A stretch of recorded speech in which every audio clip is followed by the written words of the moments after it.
뮤지컬과 함께하는 통일의 꿈. 전쟁, 그 비극에 대하여.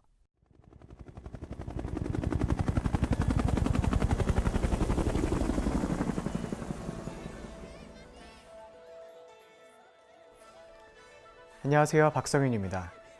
지난 시간에 뮤지컬이라는 장르의 설명과 역사적 흐름에 대해서 소개를 해드렸었는데요. 이번 시간부터는 오늘날 대중에게 많은 사랑을 받고 있는 뮤지컬을 한 편씩 소개해드리고 그 속에서 찾을 수 있는 통일의 의미와 통일이 담고 있는 가치에 대해서 이야기를 해보고자 합니다. 그 첫 번째 작품은 뮤지컬 미스 사이공입니다.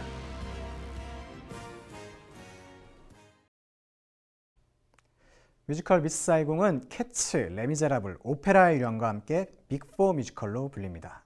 이 네 작품들은 모두 1980년대에 영국 웨스트엔드에서 만들어졌는데요. 1980년대 이전 작품들과 비교하면 규모나 흥행면에서 월등하고 영미권 외 세계 곳곳에 현지언어로 작품들을 수출하면서 뮤지컬의 세계와 뮤지컬의 산업화에 불을 댕긴 것으로 평가받습니다. 한편 미국 브로드웨이는 1970년대부터 매너리즘에 빠져 있었습니다. 여기에 베트남 전쟁 패전 이후의 보수적인 사회 분위기, 그리고 TV 산업이 폭발적인 성장을 하면서 공연 산업이 주춤하게 되는데요. 이런 위기의 브로드웨이에 인공호흡기를 달아준 것이 바로 바다 건너온 영국산 빅4 뮤지컬들입니다. 시장을 유지하기 위해서 영국산 뮤지컬들을 긴급 수혈해야만 했던 이 현상들을 보고 당시에 미국의 한 언론은 영국의 문화 침략이다라는 다소 자극적인 표현을 쓰기도 했었습니다. 뮤지컬의 종주국이라 자처하는 브로드웨이는 자존심에 대단히 큰 상처를 입을 수밖에 없었죠. 작가 부브릴과 작곡가 쇤베르그는 뮤지컬 레미제라블의 성공 이후에 차기작을 검토하고 있었습니다. 가족들의 반대를 무릅쓰고 결혼했지만 결국 비극적인 결말을 맞이하게 되는 미국 해군 중위와 일본 게이샤의 사랑 이야기, 바로 푸치니의 오페라 나비 부인을 모티프로 하는 작품을 쓰겠다는 계획을 세우고 있었죠. 그러던 중 공항에서 아이를 입양 보내는 베트남 출신의 어머니와 그런 어머니를 바라보면서 울음을 터뜨리는 아이의 사진을 신문을 통해서 접하게 됩니다. 이렇게 오페라 나비 부인과 베트남 전쟁 때문에 어느 모자가 겪는 이별의 아픔이 겹쳐지면서 바로 뮤지컬 미스 사이공이 탄생하게 되었습니다. 프랑스로부터 독립한 후 이념에 의해 남과 북으로 나뉜 베트남의 내전에 참전하게 된 미국인 크리스. 크리스는 클럽 드림랜드에서 열린 미스 사이공 선발대회에 참가한 킴의 순수한 매력에 매료되어 그녀와 하룻밤의 사랑을 나누고 결혼까지 하게 됩니다. 크리스는 킴을 데리고 미국으로 갈 생각이었지만 전쟁 막바지 호치민의 북베트남 베트콩들의 활약으로 전세가 급변하자 미군은 긴급히 철수를 결정하게 됩니다. 크리스는 킴을 만나지도 못한 채 헬기에 몸을 싣게 되고 크리스의 아이를 가진 킴은 홀로 베트남에 남겨지게 됩니다.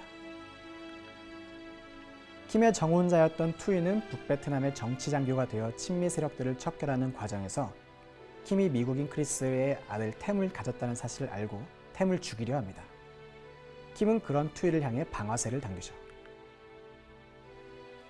한편 킴이 죽었을 거라고 생각했던 크리스는 우연히 킴이 살아있다는 것을 알게 됩니다. 전쟁 이후 미국인 아버지와 아시아 어머니 사이에서 태어났지만 보호받지 못한 아이들. 이른바 아메라시안을 후원하는 재단을 설립한 친구 존을 통해서였죠. 크리스는 킴이 살아있다는 소식을 듣고 그녀를 만나기 위해 방콕으로 향합니다. 크리스를 만나기 위해 호텔로 향한 킴은 그곳에서 크리스의 새 아내 앨런과 마주하고 앨런에게 템을 입양해달라고 요구합니다. 하지만 앨런은 양육비만을 책임지고 싶어합니다. 자신의 존재가 템의 입양에 방해가 된다고 생각한 킴은 크리스가 오래전 자신에게 쥐어줬던 총을 사용해 스스로 목숨을 끊고 맙니다. 뮤지컬 미스 사이공은 아름다운 음악과 화려한 무대 예술로 정평이 나 있습니다. 등장인물들의 감정을 잘 나타내는 선율은 전쟁의 참혹함과 가슴 아픈 사랑 이야기를 전달하고 실물 크기의 헬리콥터가 등장하는 이 장면은 이 뮤지컬의 하이라이트라고 할 수 있습니다. 하지만 아쉽게도 오늘날에는 이 헬리콥터 장면은 세트 대신 영상 기술로 대체되고 있습니다. 뮤지컬 미스 사이공은 빅4 뮤지컬의 방점을 찍는 작품입니다. 개막 2년 만에 3,300만 달러, 우리 돈으로 약 377억 원의 수입을 올렸고요. 바다 건너 미국 브로드웨이에서는 3,700만 달러, 우리 돈으로 약 422억 원의 선판매를 기록했습니다. 초연 9년 9개월 동안 4천여 회가 넘는 어마어마한 기록과 함께 뮤지컬의 아카데미상이라고 할 수 있는 토니 어워즈 18개 부문 중 11개 부문에 노미네이트 되어서 총 3개 부문을 수상하기도 했습니다. 하지만 이처럼 화려한 성공 이면에 엇갈리는 평가들도 있습니다. 작품 곳곳에 아시아에 대한 서양인의 편견과 자기 중심적인 역사인식, 그리고 미국 우월주의로 비춰줄 수 있는 부분들이 있기 때문인데요. 가령 아시아 여자들을 아메리칸 드림만을 꿈꾸는 순종적인 여성으로 표현한 것이라든가 사창가로 가득한 베트남을 그려내는 오리엔탈리즘적인 시각적인 것들, 또 자신들은 베트남 전쟁의 구원자이자 그 이후에도 선행을 베풀며 사는 이들로 그려낸 것 등은 초연 이후 지금까지도 일부 아시아 커뮤니티로부터 비판의 대상이 되고 있습니다. 이런 일부 부정적 평가에도 불구하고 뮤지컬 미스 사이공은 오늘날에도 많은 사랑을 받고 있습니다. 인간의 근원적이고 보편적인 감정이 호소하는 이야기와 높은 완성도와 감동을 주고 무엇보다 작품 자체의 반전의 메시지를 뚜렷이 담고 있기 때문이죠. 한편 베트남을 배경으로 하는 만큼 아시아 배우들이 설 수 있는 최고의 무대로 손꼽히기도 합니다. 최근에는 웨스트엔드 현지에서 홍광우, 조상우, 김수아 등이 주주연으로 열연하면서 한국 배우들의 활약을 보여주기도 했습니다.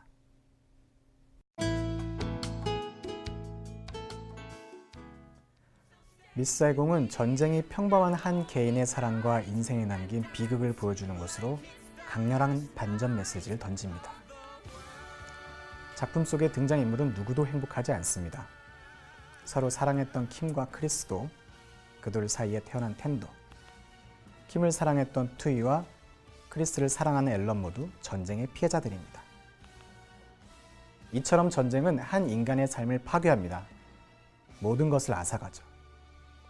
뿐만 아니라 국가 공동체, 그리고 민족 공동체에도 깊고 진한 상흔을 남깁니다. 미스 사이공의 배경이 된 베트남처럼 우리나라도 동족 상잔의 비극을 겪었습니다. 정전협정을 체결한 지 60여 년의 세월이 흘렀지만 그 비극이 남긴 상처는 여전히 고통스럽습니다. 무엇으로 그 아픔을 치유할 수 있을까요?